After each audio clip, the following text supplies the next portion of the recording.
नमस्कार, मैं हूं विक्रम सिंह राजपुरोहित और आप देख रहे A1 उत्तराखंड। एक नजर डालते अभी तक की खास खबरों पर।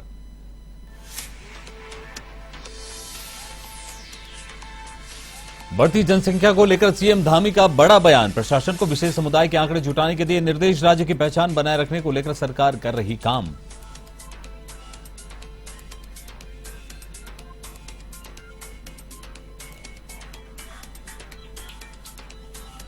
लव जिहाद को लेकर धामी सरकार हुई सख्त। लव जिहाद को लेकर सीएम धामी ने दिया बड़ा बयान। दोषियों के खिलाफ सख्ती से कार्रवाई करे पुलिस। लव जिहाद मामलों में डीजीपी को दिए आदेश।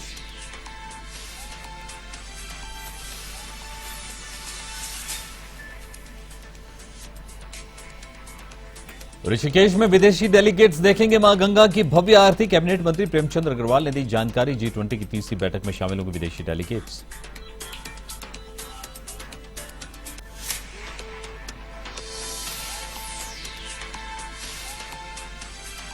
समान नागरिक संहिता कानून लागू करने को लेकर कांग्रेस ने सरकार को लिया आड़े हाथ। केंद्र और राज्य सरकार जनता को कर रही है भ्रमित। कांग्रेस पार्टी ने सरकार से मांगा था ड्राफ्ट, लेकिन अभी तक नहीं करवाया गया उपलब्ध।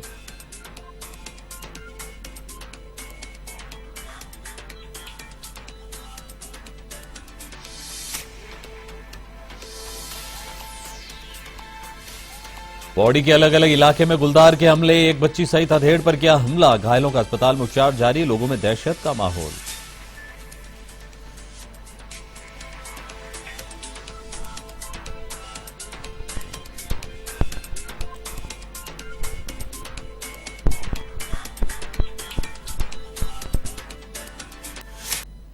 खबरें विस्तार से। सीएम पुष्कर सिंह धामी ने उत्तराखंड राज्य में विशेष समुदाय की बढ़ती जनसंख्या को लेकर उचित कार्रवाई करने की बात कही है। सीएम धामी ने कहा कि प्रशासन इस दिशा में आंकड़े जुटाने का काम कर रहा है। उत्तराखंड राज्य की मूल पहचान को बिगड़ने नहीं दिया जाएगा। उत्तराखंड को देवभूमि के नाम से जाना जाता है। उस पहचान को बनाए रखने के लिए सरकार लगातार काम कर रही है। पूरा होमवर्क चल रहा है और होमवर्क होने के बाद उत्तराखंड के अंदर देखिए, हमने बार बार कहा है उत्तराखंड का जो मूल स्वरूप है उसको वो मूल स्वरूप उत्तराखंड का खराब ना हो, उसके लिए जो भी शक्ति होगी और जो भी गड़बड़ी करने वाले लोग हैं उनको हमारा यहाँ का कानून, यहाँ की जो विधि व्यवस्था है उसके अनुरूप सख्ती से उन पर कार्रवाई होगी। उत्तराखंड में बढ़ रहे लव जिहाद के मामलों को लेकर सीएम धामी का बड़ा बयान सामने आया है। सीएम धामी ने मामले को लेकर कहा कि पुलिस मामले की जांच कर रही है, साथ ही दोषियों के खिलाफ सख्त कार्रवाई होगी। गौचर, पुरोला और विकासनगर क्षेत्र में लव जिहाद के मामले सामने आ चुके हैं। इधर सीएम पुष्कर सिंह धामी ने डीजीपी उत्तराखंड अशोक कुमार को मामले में आवश्यक कार्रवाई के आदेश दिए। पुलिस को डीजीपी को निर्देश दिए हैं उनको कि वो इस पर सख्ती से काम करें और ऐसे मामले जहां भी आ रहे हैं उस पर ठीक प्रकार से जांच करके जो भी दोषी हैं उनके खिलाफ कड़ी कार्रवाई करें। नहीं, इस पर जो है सरकार सख्ती से काम कर रही है और सभी को कहा है कि सख्ती से इस पर काम करें और पुलिस जांच कर रही है। जांच में जो भी दोषी पाए जाएंगे उसके खिलाफ कठोर कार्रवाई होगी। उत्तराखंड में बाघों की बढ़ती मौतों को लेकर वन विभाग गंभीर नजर आ रहा है। वन मंत्री सुबोध उनियाल के अनुसार इसके कुछ कारण हैं जिन पर विभाग का पूरा फोकस है। उनमें पहला, बाघों की नेचुरल डेथ, टाइगर की टेरिटरी में किसी बाहरी लेपर्ड का आना और फिर संघर्ष में मौत होना है। मंत्री उनियाल ने कहा कि ये सभी कारण महत्वपूर्ण हैं जिनका बारीकी से अध्ययन किया जा रहा है। उन्होंने कहा इसके साथ ही विभाग का इस ओर भी ध्यान है कि कैसे फॉरेस्ट को पर्यटन से जोड़कर प्रदेश में पर्यटन की संभावना को बढ़ाया जाए। वहीं वन विभाग इको डेवलपमेंट कमेटी बनाने पर भी विचार कर रहा है, जिससे स्थानीय डेस्टिनेशन के साथ ही स्थानीय लोगों के रोजगार का जरिया भी बढ़ सके। इससे प्राप्त होने वाले राजस्व का 10% हिस्सा सरकार को जाएगा और बाकी इन्हीं लोगों की आजीविका को बढ़ाने पर खर्च किया जाएगा, जिससे आम आदमी को जंगलों से जोड़ते हुए आजीविका के साथ ही पर्यटन को भी बढ़ावा मिल सके। एक समय में नेचुरल है, एज फैक्टर है, एज बढ़ने के बाद अल्टीमेटली आदमी जाता है। एक फैक्टर उसमें ये भी है, एक ये भी है कि एक आध जगह जहाँ पर आपने देखा कि जो टाइगर की टेरिटरी में कोई लेपर्ड आ गया तो वो भी जंगल का राजा है, उसने कहीं ना कहीं वहाँ पर आपसी लड़ाई में बच्चे को और लेपर्ड को जाना पड़ा। तो ये, लेकिन इसके बारे में विभाग बहुत सचेत है, लगातार विभाग काम कर रहा है। मैं समझता हूँ हमने जिस तरह से आपने देखा कि आज एक यूनिट के हिसाब से टाइगर रिजर्व संभवतः अकेला है जहाँ सबसे ज़्यादा बाघों की संख्या है। अब हम राजा जी को भी इसी स्थिति पर लेस करना चाहते हैं कि ताकि जो टूरिज्म पोटेंशियल राजा जी पे है, जिस तरह से टूरिस्ट आउटकम आपका इस तरफ देखेंगे आप ऋषिकेश की परी बेल्ट में, प्रदेश की धामी सरकार में दायित्व बांटे जाने की चर्चाओं के बीच सोशल मीडिया पर एक सूची वायरल हो रही है। सूची के संज्ञान में आने के बाद प्रदेश भाजपा ने इसे भ्रामक और तथ्यहीन करार दिया है। सरकार में दायित्वधारियों की वायरल सूची में भाजपा के कई वरिष्ठ नेताओं के नाम शामिल है, जिसको लेकर प्रदेश मीडिया प्रभारी मनवीर चौहान ने बयान जारी करते हुए कहा कि संगठन और सरकार की ओर से इस तरह की कोई भी सूची दायित्वधारियों को लेकर जारी नहीं की गई है। सोशल मीडिया समेत तमाम माध्यमों से प्रसारित की जा रही जानकारी पूरी तरह भ्रामक और तथ्यहीन है। वहीं बीजेपी प्रदेशाध्यक्ष महेंद्र भट्ट ने मामले को लेकर बयान दिया है। पार्टी की ओर से विषय पर जांच की जा रही है, क्योंकि पार्टी ने ऐसी कोई लिस्ट जारी नहीं की है। यह सूची पूरी तरह फर्जी है, जिसको लेकर सीएम धामी को भी अवगत करवा दिया गया है।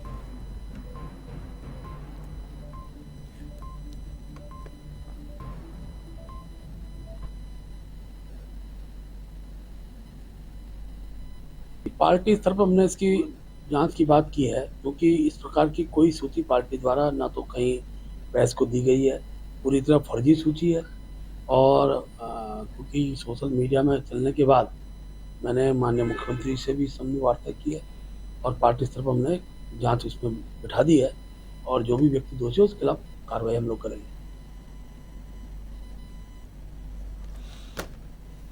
बीजेपी में दायित्वधारियों की जो लिस्ट जारी हुई, उस जारी लिस्ट को लेकर अब प्रदेश के बीजेपी अध्यक्ष महेंद्र भट्ट ने कहा है कि ये जो लिस्ट जारी की गई है ये पार्टी द्वारा जारी नहीं की गई है, बल्कि इस लिस्ट को वायरल किया गया है। और इसके संबंध में मुख्यमंत्री से भी बातचीत हो चुकी है, जिन्होंने इसको बड़ी ही गंभीरता से लिया है, क्योंकि इस लिस्ट को पूरी तरीके से फर्जी प्रदेश के अध्यक्ष ने बताया है। और उन्होंने साफ तौर पर कहा है कि इस पर एक जांच बिठा दी गई है और जो भी दोषी होगा उस पर दंडात्मक कार्रवाई की जाएगी, ताकि कोई दोबारा से ऐसी हरकत ना करे।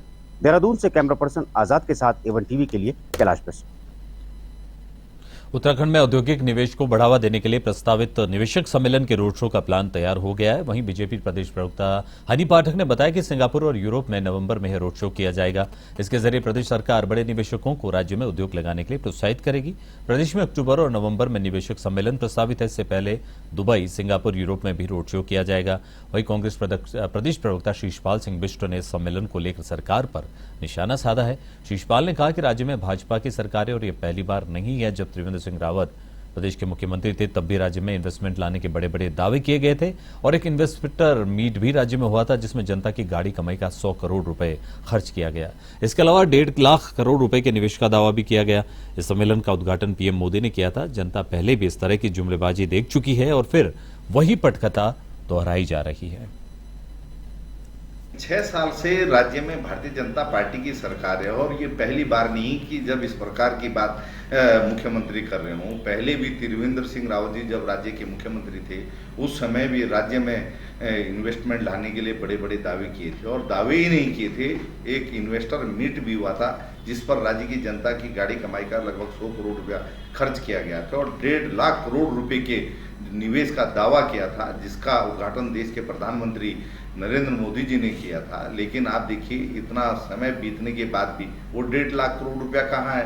1.5 रुपया भी कहीं धरातल पर लगा हुआ नजर नहीं आ रहा है। से लगातार रोजगार मेले का आयोजन किया जा रहा है, लोगों को रोजगार मेले की तरफ अग्रसित किया जा रहा है। उससे ये साबित हो रहा है कि उत्तराखंड एक 2025 तक अग्रणी राज्य की भूमिका में समायोजित होने वाला है। और दूसरा, जिस प्रकार से सीएम धामी की पहल होती दिखाई दे रही है, उन्होंने एक से एक जो फैसले लिए हैं वो अभूतपूर्व फैसले हैं जो आज तक किसी भी राज्य में नहीं लिए गए हैं। जैसे G20 की तीसरी बैठक के दौरान त्रिवेणी घाट पर आरती करने के लिए पहुंचने वाले विदेशी डेलीगेट्स को आम दिनों के मुकाबले और ज्यादा भव्य गंगा आरती देखने को मौका मिलेगा। उत्तराखंड के कैबिनेट मंत्री प्रेमचंद अग्रवाल ने संबंध में मीडिया से बातचीत करते हुए बताया कि मां गंगा की आरती को और ज्यादा भव्य बनाने की कोशिश की जा रही है। आम दिनों में ही मां गंगा की आरती का भव्य रूप श्रद्धालु देखते हैं, मगर विदेशी डेलीगेट्स के गंगा आरती में शामिल होने की वजह से और ज्यादा अधिक व्यवस्थाएं त्रिवेणी घाट पर बनाई जा रही हैं। लगातार अधिकारी निरीक्षण कर व्यवस्थाओं को देखने में लगे हैं। मंत्री प्रेमचंद अग्रवाल ने दावा किया कि गंगा आरती में शामिल होने के बाद त्रिवेणी घाट का नाम विदेशों में और ज्यादा विख्यात होगा, जिससे विदेशी पर्यटक त्रिवेणी घाट पर और ज्यादा आकर्षित होंगे।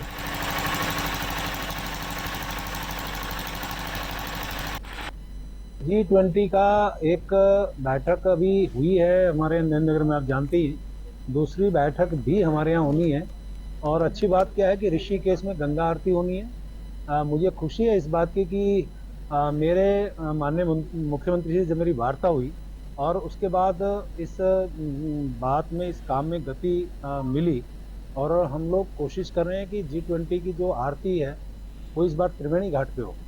और शायद आपको जानकारी होगी कि पिछली बार जब मैं विधानसभा अध्यक्ष था तो तमाम हमारे सीपीए के मेंबर्स, जिसमें लोकसभा अध्यक्ष जी, अनेकों राज्यों के अध्यक्ष विधानसभा और उपाध्यक्ष विधानसभा, अनेकों अधिकारीगणों के साथ गंगा आरती की थी त्रिवेणी घाट की। और इतनी सुंदर आरती आज की तारीख में त्रिवेणी घाट में होती है। उत्तराखंड में समान नागरिक संहिता कानून लागू करने को लेकर कांग्रेस ने राज्य सरकार को फिर से आड़ो हाथ लिया है, जिसे लेकर कांग्रेस प्रदेश प्रवक्ता शिषपाल सिंह बिष्ट ने कहा कि बहुत ही आश्चर्यजनक बात है कि मोदी सरकार हो या धामी सरकार देश की जनता को भ्रमित करने का काम कर रहे हैं। कांग्रेस पार्टी ने सरकार से समान नागरिक संहिता कानून का ड्राफ्ट भी मांगा था, लेकिन सरकार ने अभी तक कांग्रेस को उपलब्ध नहीं कराया है। सिर्फ और सिर्फ समान नागरिक कानून संहिता को लेकर जुमलेबाजी की जा रही है। राज्य सरकार का कोई भी वर्क प्लान नहीं है। आपको बता दें कि सीएम धामी ने राज्य में समान नागरिक संहिता कानून लागू करने को लेकर कहा था कि यूसीसी कानून लागू होने के बाद उत्तराखंड देश का पहला ऐसा राज्य होगा जहां पर समान नागरिक संहिता कानून लागू किया जाएगा।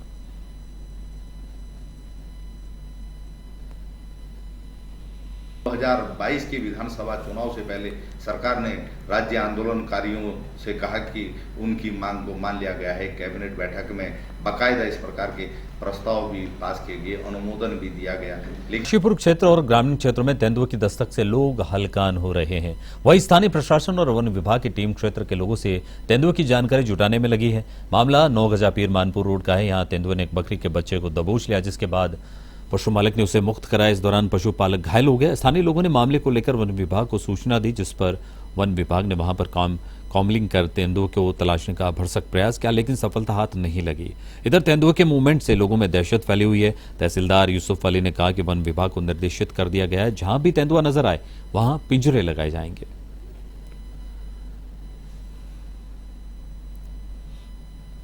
उत्तर की ओर जो है वहाँ पे एक तेंदुआ देखा गया है, तो बाहर आके कुछ लोगों को द्वारा देखा गया तो वाकई में वो झाड़ियों में तेंदुआ वहाँ दिखाई दिया। और काफ़ी लोगों ने, मंदिर में आने वाले श्रद्धालुओं ने, काफ़ी लोगों ने उस तेंदुए को वहाँ पे देखा। तो लगभग वहाँ पे 1 से 1.5 घंटा वहाँ दिखता रहा झाड़ियों में, जिससे यहाँ के आने वाले श्रद्धालुओं में और यात्रियों में काफ़ी जो है भय व्याप्त है।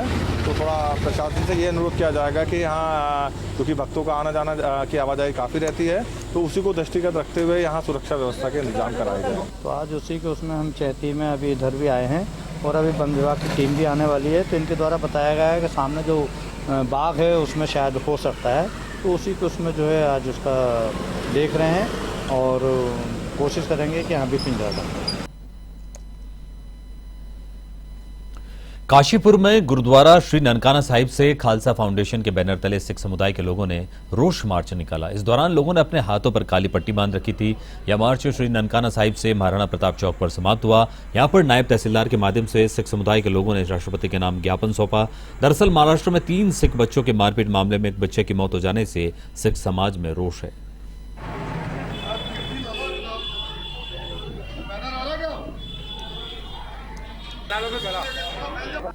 गांव के प्रधान द्वारा अपने भीड़ के साथ एक मॉब लिंचिंग का मामला आया, उसमें उन 3 निरीह बच्चों के साथ दर्दनाक तरीके से उनके साथ मारपीट की गई, जिससे एक व्यक्ति की, एक सिख बच्चे की वहीं पर मृत्यु हो गई और 2 सिख बच्चे बुरी तरीके से घायल हैं। ऐसा एक मौके पर किसी सज्जन ने वीडियो बनाकर उसको वायरल कर दिया। वो वीडियो हमारे पास है। ये उन 3 निरीह बच्चों, सिख बच्चों के साथ एक अन्याय की स्थिति हुई और एक जंगल राज की स्थिति लगती है उस वीडियो में। पौड़ी जिलाधिकारी डॉक्टर आशीष चौहान ने चौपाल आयोजित की, जिसमें जनता की समस्याओं को सुना। वहीं कुछ मामलों को लेकर अधिकारियों की कार्यशैली पर नाराजगी जताई। बता दें कि राज्य सरकार जनता के द्वारा कार्यक्रम के तहत कालागढ़ स्थित डायरेक्टर हॉस्टल परिसर में डीएम पौड़ी ने और चौपाल आयोजित कर जन समस्याएं सुनी। वहीं चौपाल शुरू होने से पहले भाजपाइयों ने बुके भेंट कर जिलाधिकारी डॉक्टर आशीष चौहान का स्वागत किया। इसके बाद उन्होंने यूपीसीएल, पेयजल, पीएचसी, थाने के भवन की मरम्मत सहित अन्य समस्याओं का मौके पर ही निस्तारण किया।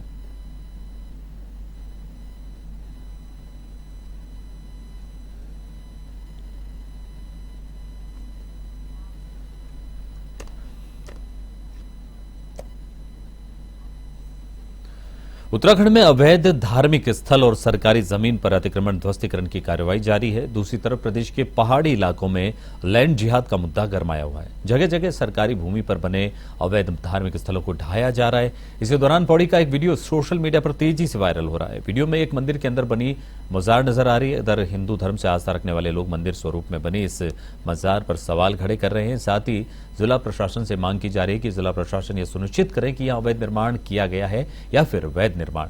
वहीं पूरे मामले को लेकर डीएम पौड़ी आशीष चौहान का कहना है कि इन दिनों अतिक्रमण हटाने की कार्रवाई की जा रही है।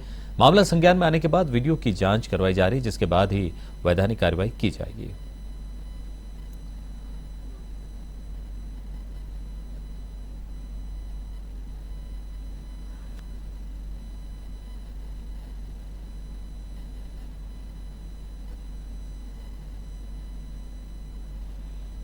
बताया जा रहा है कि खिरसू रोड पे जो है एक मंदिर दिख रहा है, लेकिन अंदर से उसका जो है पूरा स्वरूप जो है मजार जैसा है। तो निश्चित रूप से इसमें प्रशासन कार्रवाई करनी चाहिए। और जिस प्रकार से ये पूरे देश के अंदर जो है लव जिहाद, लैंड जिहाद जो चल रहा है और हिंदू धर्मों को जो है टारगेट किया जा रहा है, निश्चित रूप से ये निंदनीय है और ऐसे लोगों के खिलाफ जो है प्रशासन को सख्त से सख्त कार्रवाई करनी चाहिए। इस संबंध में जैसा कि ऑलरेडी हम लोगों के इंक्रोचमेंट रिमूव करने का अभियान चल रहा है और उसमें हम डेली लेवल पे अपडेट भी लेते हैं। और ये पर्टिकुलर वीडियो हम लोगों को जो मिला है उसमें फैक्चुअल रिपोर्ट के लिए एसडीएम को डायरेक्शंस दिए गए हैं। उनके लेवल से जो भी रिपोर्ट मिलती है उसके बाद में आवश्यक कार्रवाई जो की जानी वो की जाएगी।